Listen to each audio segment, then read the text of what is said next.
మన ప్రధానమంత్రి మోడీ గారు నిజంగానే రిటైర్మెంట్ అవ్వబోతున్నారా? స్వయంగా ఆయనే నియమించుకున్న నియమం ఏమిటి? ఎందుకు ఆయన రిటైర్మెంట్ తీసుకోవాలి? అసలు సెప్టెంబర్ 17, 2025న ఏం జరగబోతుంది? ఒకవేళ మోడీ గారు రిటైర్మెంట్ అయితే ఆయన వారసులుగా ఎవరు వచ్చే అవకాశం ఉంది? ఈ విషయాలను మనం తెలుసుకునే ముందు ఈ వీడియోని లైక్ చేసి నా ఛానల్ని సబ్స్క్రైబ్ చేయండి. గంట సింబల్ని నొక్కడం మాత్రం మర్చిపోకండి. నేను చేసే ప్రతి వీడియో మీ వరకు రావాలంటే తప్పకుండా గంట సింబల్ని నొక్కండి. అలాగే ఈ వీడియోని చివరి వరకు చూసే ప్రయత్నం చేయండి, ఎక్కడ స్కిప్ చేయకండి. ఇక మనం వీడియోలోకి వెళ్ళిపోదాం. మన ప్రధానమంత్రి నరేంద్ర మోడీ గారు భారతదేశంలో మాత్రమే కాదు, యావత్ ప్రపంచంలోనే అత్యంత శక్తివంతమైన నాయకుల్లో ఒకరు. ఈరోజు ఇండియాలో ఉన్న ప్రతి సమస్యకి పరిష్కారం ఆయనే. ఆయనకు సరితూగే నాయకుడు ఒక బీజేపీలో మాత్రమే కాదు, వేరే ఏ పార్టీలో కూడా లేరు అని ఖచ్చితంగా చెప్పవచ్చు. అయితే ఆయన రిటైర్మెంట్ అవ్వాల్సిన పరిస్థితి ఎందుకు వచ్చింది అనే విషయాన్ని మనం తెలుసుకుందాం.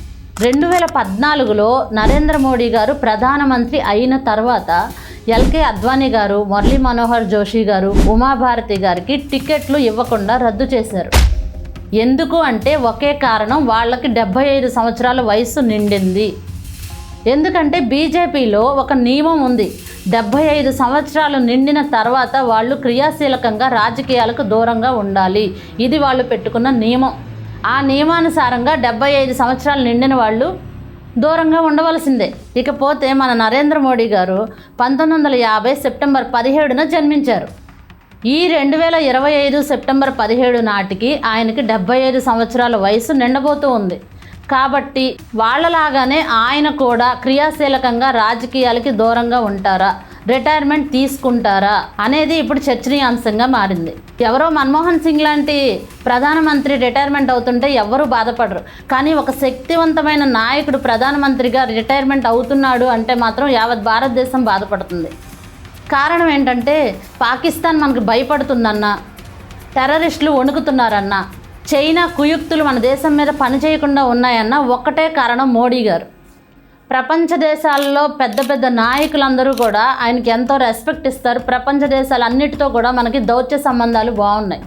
ఆయన క్రేజ్ ఎంతలా ఉంది అంటే ఒక చిన్న ఉదాహరణ, మనకు స్వతంత్రం వచ్చిన తర్వాత కాంగ్రెస్ పార్టీ తప్ప ఏ రూలింగ్ పార్టీ కూడా ఇంతవరకు 7 సంవత్సరాలకు మించి రూలింగ్ చేయలేదు.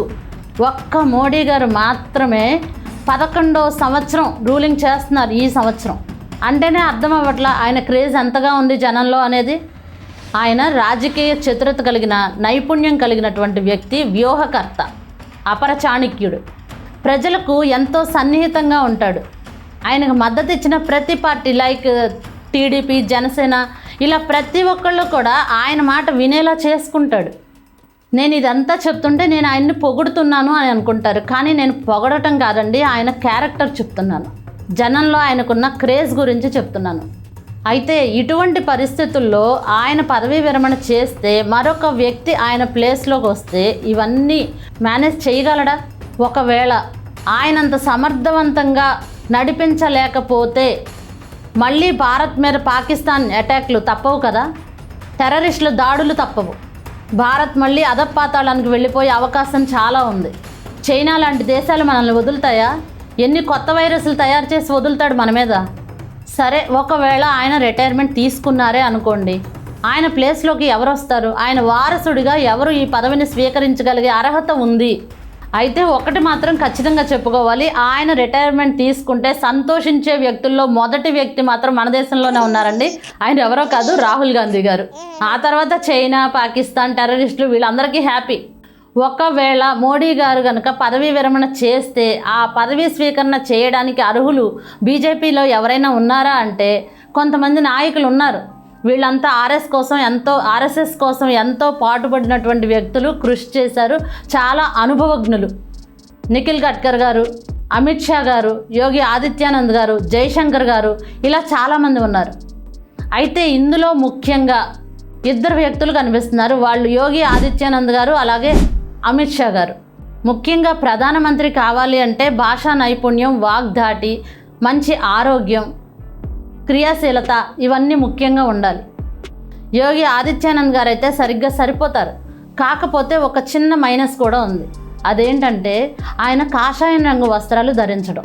కాషాయం రంగు అనేది హిందుత్వాన్ని సూచిస్తుంది. కాషాయం రంగు వస్త్రాలు ధరించినటువంటి వ్యక్తి హిందూ మతాన్ని మాత్రమే సపోర్ట్ చేస్తారు అని ప్రజల్లో బాగా నానుడు ఉంది. బీజేపీ పార్టీ అనేది పాన్ ఇండియన్ పార్టీ కాబట్టి యోగి ఆదిత్యానంద్ గారిని తీసుకునే అవకాశాలు చాలా తక్కువ. ఇకపోతే అమిత్ షా గారు బీజేపీకి రైట్ హ్యాండ్ లాంటి మనిషి. ప్రధానమంత్రి మోడీ గారికి ఆయన విశ్వాసపాత్రుడు. ప్రతి పనిలోనూ ఆయన హస్తం ఉంటుంది. ఆయన వెనకుండి నడిపించేటటువంటి ఒక శక్తిలాగా పనిచేసినటువంటి వ్యక్తి. ఆయనకు చాలా లాంగ్వేజెస్ వచ్చు. ప్రతి లాంగ్వేజ్లోనూ చాలా అనర్గళంగా మాట్లాడగలిగినటువంటి వ్యక్తి.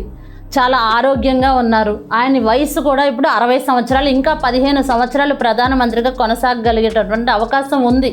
బీజేపీలోనూ ఆర్ఎస్ఎస్లోనూ ఇటు మోడీ గారి నుంచి కూడా ప్రతి ఒక్కరి మద్దతు అమిత్ షా గారికి ఖచ్చితంగా ఉంటుంది.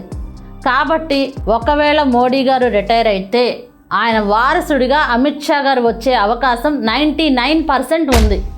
కానీ దేశం కోసం, ప్రజల కోసం ఆలోచించే పార్టీ బీజేపీ పార్టీ, ఆర్ఎస్ఎస్. కాబట్టి దేశ భద్రత దృష్ట్యా, ప్రజల సమస్యల దృష్ట్యా మోడీ గారినే కొనసాగించే అవకాశం ఉందని మీలో ఎవరైనా అనుకుంటున్నారా? మీ ఒపీనియన్ ఏమిటి? బీజేపీ ఆర్ఎస్ఎస్ కలిసి మోడీ గారినే ఉండమని రిక్వెస్ట్ చేస్తే బాగుంటుందనేది నా ఉద్దేశం. మీరేమనుకుంటున్నారు? ఇంతవరకు ఈ విషయాన్ని బీజేపీ కానీ ఆర్ఎస్ఎస్ కానీ అఫీషియల్గా ఎక్కడా అనౌన్స్మెంట్ చేయలేదు ఆయన రిటైర్ అవుతున్నారు అని. కాకపోతే ఇంతకు ముందు జరిగినటువంటి సన్నివేశాన్ని దృష్టిలో ఉంచుకొని ఆయన ఒకవేళ రిటైర్మెంట్ అవుతారా అనేటటువంటి విషయం చర్చనీయాంశంగా మారింది. కానీ ప్రజల భద్రత దృష్ట్యా, దేశ రక్షణ దృష్ట్యా మోడీ గారే ఈ పదవిలో కొనసాగుతారా, బీజేపీ కానీ ఆర్ఎస్ఎస్ కానీ మోడీ గారికి మద్దతు ఇచ్చి ఆయన్నే కొనసాగేలాగా చేస్తుందా అనేది వేచి చూడవలసిందే. సెప్టెంబర్ 17వ తారీఖున ఈ విషయంలో మనకు క్లారిటీ వస్తుంది. అయితే మీ ఉద్దేశం ఏమిటి? బీజేపీ కానీ ఆర్ఎస్ఎస్ కానీ ప్రధానమంత్రిగా మోడీ గారినే కొనసాగిస్తారా, లేక ఆయన బీజేపీ నియమానుసారంగా ఆయన్ని పదవీ విరమణ చేయించి వేరే ఎవరినైనా తీసుకునే అవకాశం ఉందంటారా? ఒకవేళ ఉంటే ఎవరిని తీసుకుంటారు? మీ ఉద్దేశం ఏమిటో నాకు ఒకసారి కామెంట్ సెక్షన్లో చెప్పండి. జై హింద్.